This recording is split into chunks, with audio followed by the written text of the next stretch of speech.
खड़ा कर दिया गया है। हम इसका विरोध करते हैं। हमारा मानना है कि शिक्षा हमारा मूलभूत अधिकार है और आम आदमी पार्टी का मुख्य फोकस ही शिक्षा और स्वास्थ्य है। ये जो सरकार है, जो सरकार शिक्षा नहीं दे पाती, हमारे स्कूलों को बंद करने पर तुली है, जानबूझ के ऐसे हालात बनाए जाते हैं कि लोग सरकारी स्कूलों को छोड़ें और निजी स्कूलों पर। कोरोना का टाइम सरकार ने कहा कि फीस माफ होगी। मैं मीडिया के माध्यम से आम जनता से पूछना चाहूँगा कि कितने लोगों की फीस माफ हुई। कई जगह प्रदर्शन हुए निजी स्कूलों के खिलाफ कि उन्होंने फीसें बढ़ाई। लगभग 10 से 20% स्कूलों की फीस बढ़ाई गई है, लेकिन इस सरकार ने निजी स्कूलों के खिलाफ कोई कदम नहीं उठाया है। आम आदमी पार्टी ने दिल्ली में भी निजी स्कूलों के खिलाफ कदम उठाया, अब पंजाब में भी कदम उठाया जा रहा है। लेकिन दिल्ली एकमात्र देश का राज्य है जहां पे इस बार सरकारी स्कूलों में 4 लाख इनरोलमेंट बढ़ी है। लोग निजी स्कूल छोड़ रहे हैं क्योंकि वहां हमने राष्ट्रीय अंतर्राष्ट्रीय स्तर की सुविधाएं स्कूलों में उपलब्ध करवाई है। तो हमारा जयराम सरकार से सवाल है, ये रैलियों की सरकार, ये जश्न मनाने वाली सरकार है, ये लोगों को गुमराह करने वाली, झूठे वादे करने वाली सरकार है। अब ये रोजी रोटी तो छीन चुकी है, अब क्या गरीब बच्चे के हाथ से किताब भी छीनना चाहती है। उसके पीछे आपकी मंशा क्या है, आपकी साजिश क्या है? धन्यवाद।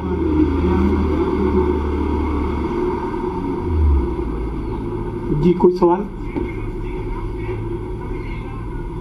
पंकज जी, जिस प्रकार से आप शिक्षा की बात कर रहे हैं, लेकिन प्रदेश में अगर बात की जाए तो सरकार बार बार ये कह रही है, भाजपा की भी यहाँ पर जो है राष्ट्रीय कार्यकारिणी चल रही है युवा मोर्चा की, उसमें भी ये कहा जा रहा है कि आम आदमी पार्टी का कोई वजूद नहीं है और यहाँ पे उनकी दाल गलेगी। देखिए, हमारा वजूद नहीं है, हमारी दाल गलेगी नहीं। लेकिन अरविंद केजरीवाल जी की रैली के बाद ऐसा कौन सा भाजपा का नेता है जिसने कांगड़ा का रुख नहीं किया? माननीय नरेंद्र मोदी जी आ रहे हैं, 4 बार सबसे बड़े नेता इनके राष्ट्रीय अध्यक्ष नड्डा जी आ चुके हैं, अनुराग जी आ रहे हैं, मुख्यमंत्री जी तो डेरा डाल के बैठे हैं। मैं कहता हूं, हमारा वजूद आपकी नजरों में हो ना हो, लेकिन जनता के दिल में है। ये खौफ है जो भाजपा में दौड़ा हुआ है।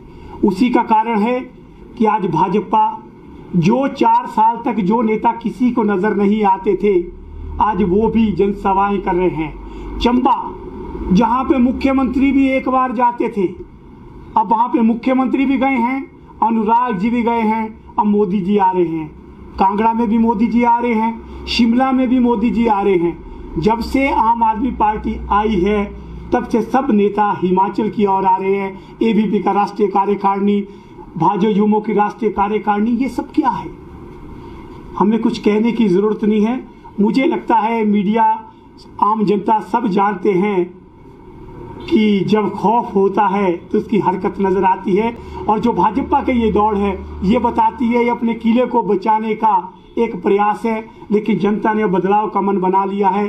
अंतिम समय आप जितने बजे वादे कीजिए, लेकिन जनता आपके अब झांसे में आने वाली नहीं है और उनके पास पहला विकल्प आम आदमी पार्टी है। एजुकेशन में अगर बात करें, एजुकेशन में तो केरल के बाद हिमाचल दूसरे नंबर पर आता है। दिल्ली कौन से स्थान में है? और अगर आप बात कर रहे हैं कि कौन सा मॉडल जो है हिमाचल में सही रहेगा एजुकेशन के लिए, किस तरह का? देखिए, मुझे लगता है हिमाचल प्रदेश साक्षरता दर में नंबर 2 पे है, लेकिन अगर हम क्वालिटी एजुकेशन की बात करें तो उसके लिए आंकड़े हमें देखने होंगे। हम बात कह रहे हैं कि स्कूल खोलना, निस्संदेह मैं कहता हूं हिमाचल प्रदेश में सबसे अधिक कॉलेज है, सबसे अधिक शिक्षण संस्थान है। लेकिन हम बात क्या कर रहे हैं? हम कर रहे हैं गुणवत्ता शिक्षा की। आपको लगता है एक शिक्षक के 2650 स्कूल चल सकेंगे?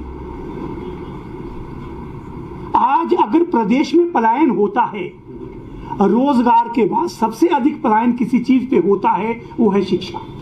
आज हमारे सबसे ज्यादा हिमाचली जो चंडीगढ़ में बसे हैं, वो क्यों बसे हैं? अपने बच्चों को बेहतर शिक्षा दिलाने के लिए। आज हमारे बच्चे IAS, HAS की ट्रेनिंग लेने के लिए चंडीगढ़, दिल्ली, बाहर जा रहे हैं। क्यों जा रहे हैं? क्योंकि हमारे यहाँ शिक्षण संस्थान तो है, लेकिन क्वालिटी एजुकेशन की बात हम लोग कहीं नहीं कर रहे हैं। क्वालिटी एजुकेशन क्यों नहीं है यहाँ? इसके पीछे क्या शिक्षक कारण है, क्या मानते हैं? नहीं, मुझे लगता है इसके पीछे हमारी नीतियाँ जिम्मेदार है। मैंने कहा नहीं, भाजपा सरकार की प्राथमिकता कभी भी शिक्षा नहीं रही है। मात्र शिक्षण संस्थानों में कमरे बना देने से या घोषणा कर देने से ही शिक्षा में गुणवत्ता नहीं आएगी। इसके लिए आपको एक नीति बनानी पड़ेगी, आपको शिक्षकों को एक्सपोजर विजिट करवाने पड़ेंगे बेहतर जगह जहाँ अच्छी शिक्षा मिल रही हो। लेकिन हैरानी की बात है कि प्रदेश में जो शिक्षा पद्धति है वो मात्र तबादलों तक ही सीमित है। शिक्षक भी राजनीति में ही रहते हैं काफी समय तक, तो क्या कहना चाहेंगे आप? शिक्षकों को क्वालिटी एजुकेशन के लिए जिम्मेदार मानते हैं? मुझे लगता है यथा राजा तथा प्रजा, जिस प्रदेश का जिस तरह का राजा होगा वैसी प्रजा होगी। और हमारे जो प्रदेश के जो हमारे मुख्यमंत्री हैं उनकी पकड़ कितनी है किस विभाग पर, तो ये आपको अच्छी तरह जानकारी है। जिनकी सुरक्षा में पकड़ नहीं है, अपनी सरकार में पकड़ नहीं है, अपनी पार्टी में भी पकड़ नहीं है। हालात ये हो गए हैं कि राष्ट्रीय अध्यक्ष को आकर के प्रदेश में कमान संभालनी पड़ रही है, तो शिक्षा में उनकी कितनी पकड़ होगी इस पर मैं कुछ बोलना बेहतर नहीं समझता। जो क्वालिटी ऑफ एजुकेशन है इसके लिए नई शिक्षा नीति इम्प्लीमेंट करने जा रहे हैं, किस तरह से देखते हैं आप, क्या इम्पैक्ट पड़ेगा? देखिए मुझे लगता है इसके लिए व्यवस्था बदलनी होगी, आपको मानसिकता बदलनी होगी। वो चाहे आपके अधिकारी हैं, वो चाहे शिक्षण संस्थान है, वो चाहे शिक्षा विभाग है। जब तक हमारी मानसिकता नहीं बदलेगी हम कोई भी नीति ले आए उसे लागू नहीं करवा पाएंगे। मुझे लगता है कहीं ना कहीं कमी है मोटिवेशन में सरकार की। हमें चाहिए कि हम शिक्षकों के साथ, शिक्षा अधिकारियों के साथ मिलकर और शिक्षा के क्षेत्र में राजनीति को कम से कम दखल दें, तभी हम बेहतर निर्णय और बेहतर समाधान की ओर पहुंच पाएंगे। निजी स्कूलों की मनमानी जो है लगातार बढ़ती है, इस पर आम आदमी पार्टी का क्या स्टैंड रहेगा और क्या करने वाले हैं? देखिए मुझे लगता है हमारा स्टैंड स्पष्ट है। पहला स्टैंड तो ये है कि आप अपने सरकारी स्कूलों को इतना सक्षम बना दो कि निजी स्कूल खुद ब खुद ही मुकाबले से हट जाए। दूसरा ये है कि निजी स्कूलों पर कहीं ना कहीं कोई ना कोई अंकुश तो होना चाहिए। हमारी सरकार ने, आप मीडिया के लोग आपने खबर किया, परिजनों ने प्रदर्शन तक किए, लेकिन वही स्कूल, वही शिक्षा, वही किताबें, वही वर्दी, किसी चीज पर अंकुश नहीं लगा पाई। और इस महंगाई की दौर में 20% तक बढ़ी हुई फीसें देने के लिए पेरेंट्स मजबूर है। ये सरकार, हमारा आरोप है कि निजी शिक्षण संस्थानों के साथ मिली है और अधिकांश शिक्षण संस्थान कहीं ना कहीं राजनेताओं के हैं, उनके निजी हित जुड़े हैं और वही है जो इस पर किसी भी तरह का अंकुश लगाने इस सरकार को नहीं देते हैं। दिल्ली के मुख्यमंत्री अरविंद केजरीवाल के आज घर का फोटो वायरल हो रहा है, तो क्या कहें? मुझे लगता है वो सीएम निवास है, उसका फोटो वायरल करने की जरूरत नहीं है। वो गूगल में कभी भी निकालिए, मिल जाएगा। भाजपा हमेशा यही काम करती है, किसी का घर दिखाती है, किसी का कुछ दिखाती है, लेकिन वास्तविकताओं से भागती है। हमारा मानना है कि आप मुख्यमंत्री का घर मत दिखाइए, आप प्रदेश के स्कूल दिखाइए, प्रदेश की स्कूल की व्यवस्था दिखाइए और हमारे प्रदेश के हालात दिखाइए, जिसके कारण आपकी यहाँ से वापसी की तैयारी है। हिमाचल में आम आदमी पार्टी के संगठन मुझे लगता है कि संगठन का ऐलान मैं तय तिथि नहीं दे पाऊंगा, लेकिन आपको बता दूं हिमाचल प्रदेश में आम आदमी पार्टी जमीनी स्तर पे कार्य कर रही है।